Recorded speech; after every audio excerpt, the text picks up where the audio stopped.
Here we have the new 2026 Lincoln Nautilus. Now this one comes in the Reserve 2 trim level with all-wheel drive, gray matter metallic clear coat paint, and then we do have light space gray leather interior. For the powertrain, we get a 2-liter turbocharged 4-cylinder engine made into an 8-speed automatic transmission. As we come around to the front end here, we do get our LED headlamps along with the LED daytime running lights, and the lights don't dance like that. That's just how my camera's picking them up. But a beautiful, beautiful front fascia on this Nautilus. Ever since it got its redesign, it's just, it's one of the most stunning vehicles on the road, I think. Kind of goes hand in hand with the Navigator, Aviator. Now down here to these wheels, these are gonna be 22-inch aluminum wheels. I love the design here. I love that they're nice, big, and bold, and they go with the trim very nicely. Now passive keyless entry throughout.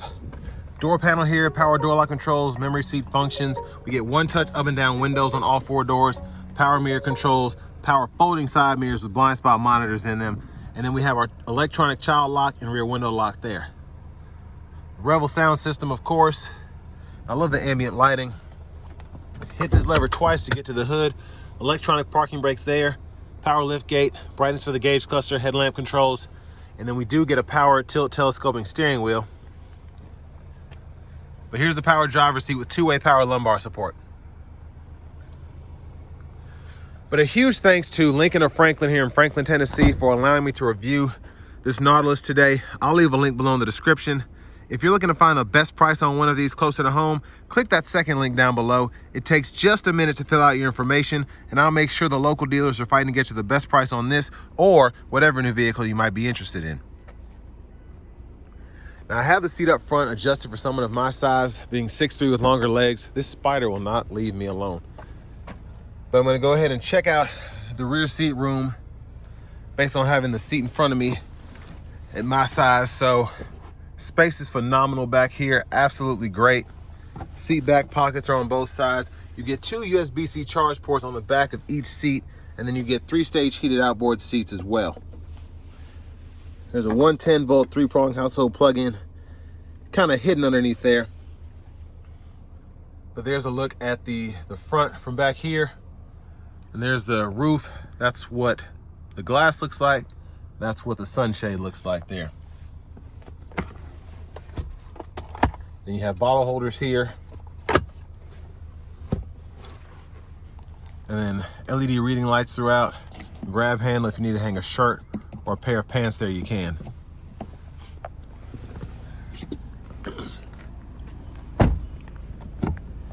Fuel filler.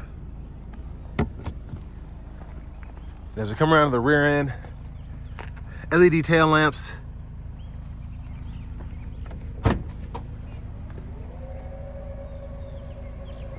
And here's a look at the back, at the cargo area. Tons of space back here. Top tethers for the car seats are integrated on the back of the seats themselves, but the space back here is just phenomenal. You can fold the seats flat with a release on either side. And that's kind of the difference. And then lift this up here. And there's your spare tire. 12-volt back here. And these pop out, you can hang bags on them or whatever. But again, the cargo space is very nice. Now as we come around to this rear passenger side, pretty easy to pop this back into place. Then we have our lower anchors behind this Velcro here. And then you can also fold the seat from here if you want to do that too. And then if you're curious about the parts content, 10% US Canadian, 90% Chinese. I feel like it used to be 100% Chinese, so that's interesting. And then here's our power front passenger seat, 2-way power lumbar there as well. Glove compartment.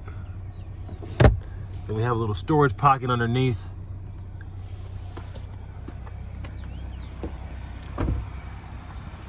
That's gonna get on my nerves. As we come back around to the front, since I hit that latch twice, we can just pull up. And there's that 2-liter turbocharged 4-cylinder engine. And before we hop in the driver's seat, I'm just gonna show off the blinkers.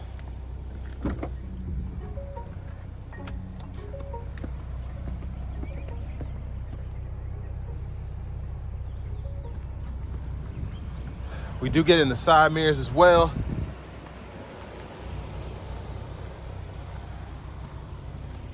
Let's go ahead and hop in the driver's seat. So nice leather wrap steering wheel here. Now we do get this pillar-to-pillar screen here. It doesn't really do much, it just looks nice, so we can kind of change what's shown just a tad, like the clocks over here. I can see the Google Maps setup. You can fool with that a tad, but for the most part, not really. Over here to the infotainment system, you have the Google Maps system you can use there. You can set all that up. You do get AM, FM, XM radio along with Bluetooth audio, and you also have wireless Apple CarPlay, Android Auto compatibility too. And then your settings here, your vehicle settings, you can go through your drive modes there, automatic brake hold, ambient lighting, traction control toggle, and then you have the digital setting if you want to set that up, the brightness, vehicle status, you can see the tire pressure monitors, and the oil life here. And then over here, if you scroll down to your actual settings, you can change your language in the system settings, excuse me. And you have quite a few options there. And then your units of measurement you can change individually as well. Your driver assistance, cruise control, you can turn the lane centering off, go from adaptive to regular. The lane change assist, you can toggle that. And then here is where you can actually adjust the widget. So you have these kind of 3 squares there. It's hard to see because it's so bright out, but I can put fuel economy in that middle one. And basically those 3 boxes right there, I can change what's in them just by kind of moving things around. And then there's also like a setting you can go in here, and then where that map is, I can turn that on or off as well. But down here, climate controls, you have heated cooled seats for the front, heated steering wheel for the driver, dual zone right there, you can adjust those, and then you push that in to adjust the fan direction. You can even adjust where the air is blowing by grabbing a vent, which is pretty neat. And then you can cut the whole system off there. And that's what it looks like when you pop up the heated cooled seats or whatever. Now down here to the shifter, park, reverse, neutral, drive, your low gear is there. Then you have your automatic stop. You can turn on or off. Hazards, hit this button here. You can fool with the parking chimes whether you want them on or off. Defroster, your drive modes, you have a shortcut for that. And then you also can hit this button and that will pull up the front camera without you having to be in gear. You get that bird's eye view as well. And then your backup is right there. Wireless charging pads here, bottle holders, USB-C, USB-A duos there. And you can actually close this up if you want. Center console cubby space right here. 2 USB-C ports for charging and then a 12 volt. And then your sunroof controls are here. That's for the shade, that's for the roof. You can vent it and then shut it by doing that, or one touch slide. And that's what I'm gonna show you here. And then you hit it one more time, it goes back a little bit further. Then you can close it one touch as well. But sunglasses holder is there. And there's a look at the back seat from up here. Something's in the way, I don't want to close, interesting. Garage door transmitter. And there is the vanity mirror. But back up front, blinkers, high beams, and then you have automatic wipers. So one time off, auto, low, high. You can adjust that auto frequency here. And then your rear wiper intermittent on there, off there. Now these are kind of soft touchy, so you can see as I scroll over each one, I shouldn't have parked here, this freaking sun. But as I go over them, you can kind of see what they do. But lane keeping systems here, and then your adaptive cruise, gap adjust for that. And then you have on this side, volume you can adjust, and then your track list or radio station presets there, and then voice recognition in that corner. Push button start. And then finally, it's in my pocket, isn't it? Here is the key fob with remote start, and then you have the power lift gate as well. But next, let's go ahead and take this 2026 Nautilus Reserve 2 with all-wheel drive out on the road for a test drive. So starting the test drive in this Nautilus Reserve 2 with all-wheel drive, the 2-liter turbo is a pretty potent engine for this vehicle. And I like having the 8-speed as opposed to the 10-speed. It just kind of moves better. It doesn't shift as much, and it's very easy to kind of understand, if that makes sense. When you're driving down the road, you kind of get the shift points. It's not trying to basically change 6 gears every time you take your foot off the gas or give it throttle. So I like that about this transmission in particular.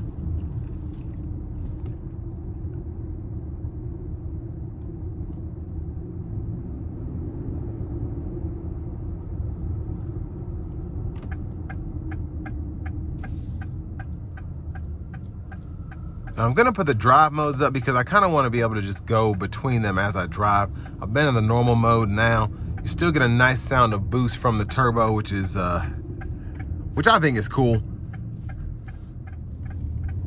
Now I'm gonna go into the conserve mode, and you can definitely feel it kind of be dialed back. It still gives you pretty good feeling of acceleration. It still pulls nicely.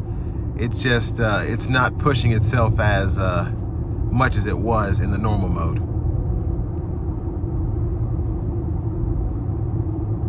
Now these 22s, especially where this vehicle has been kind of sitting for a few days through pretty huge fluctuations in temperature, you can hear the tires just a tad there. You can just barely feel it on this kind of uneven road.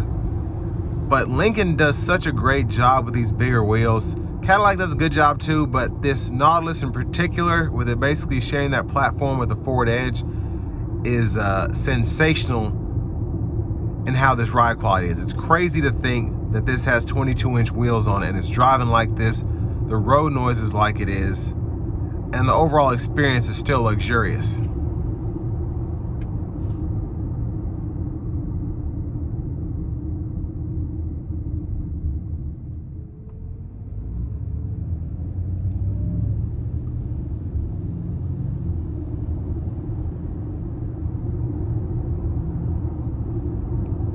Now the powertrain itself is a 2-liter turbo 4, so it's not going to be loud anyway, but it's still very nice, very comfortable. The sound is very clean, what you expect from a Lincoln when you're getting this thing up to speed. Now that being said, it pretty much sounds the same in the Ford Edge as well, but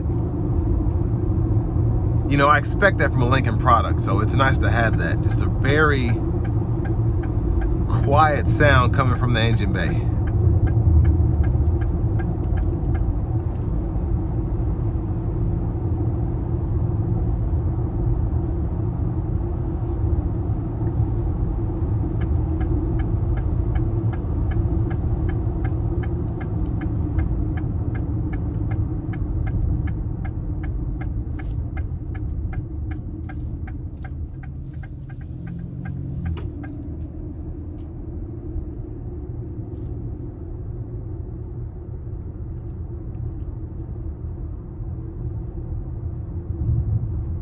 Now, one thing I will say about the interior of the Reserve 2, it feels very similar to the Black Label. The Black Label just has a bit more to it, but for another 15, 20 grand, that's what you expect. I think this is a good option if you're wanting something that's really nice. You're not necessarily needing the Black Label. You're not gonna miss a lot of these extra features, but you know, you still want your heated, cooled seats. You still want your power seats with lumbar support. You get that all here without having to go into that 80K plus price point.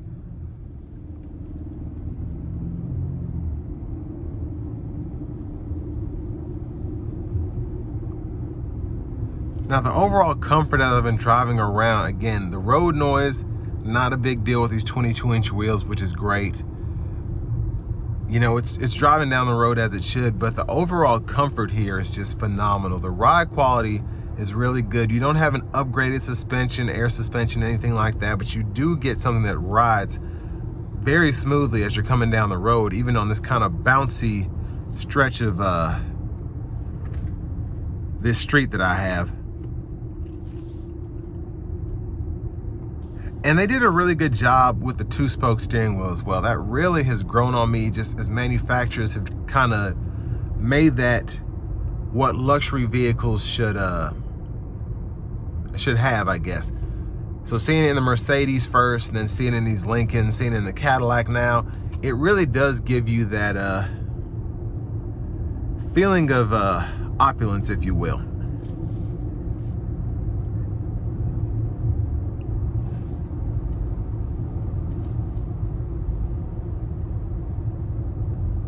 Now I'm gonna put it in a sport mode just for a pull getting on the interstate.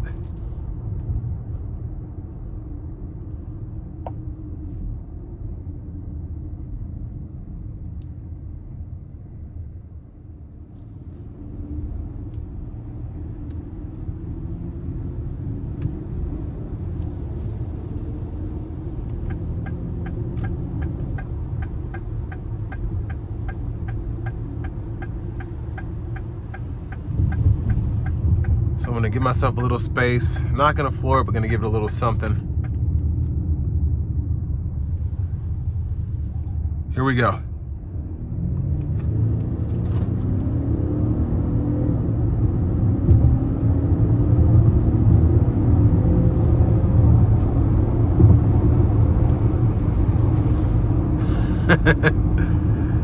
But for a 2-liter turbo 4, that was pretty impressive.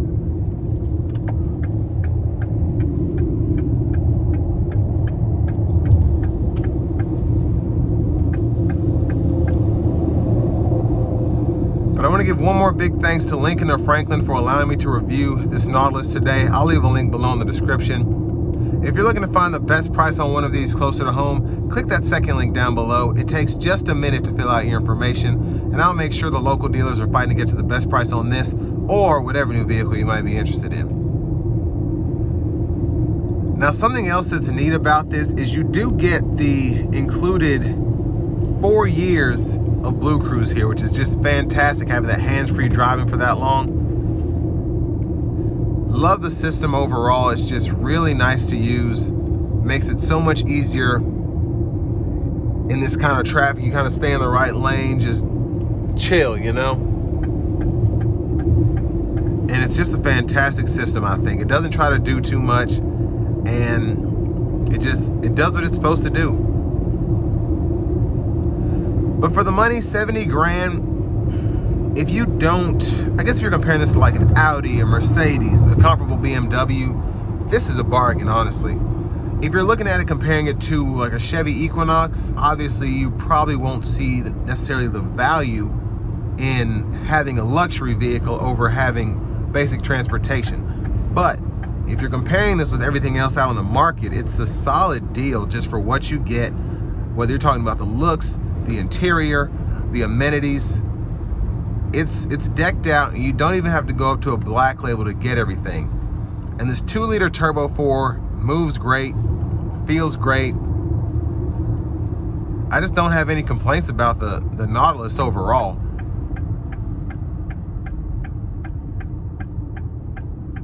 And it's just one of those vehicles that you get behind the wheel of and you're thinking, yeah, I know everybody can see me. It's not flashy, but it looks like money, it smells like money, and it's quite a bit of money, but I think it's worth it if you're looking for something in this price point. So with all that being said, this will bring me to the end of my review of this 2026 Lincoln Nautilus Reserve 2 with all-wheel drive.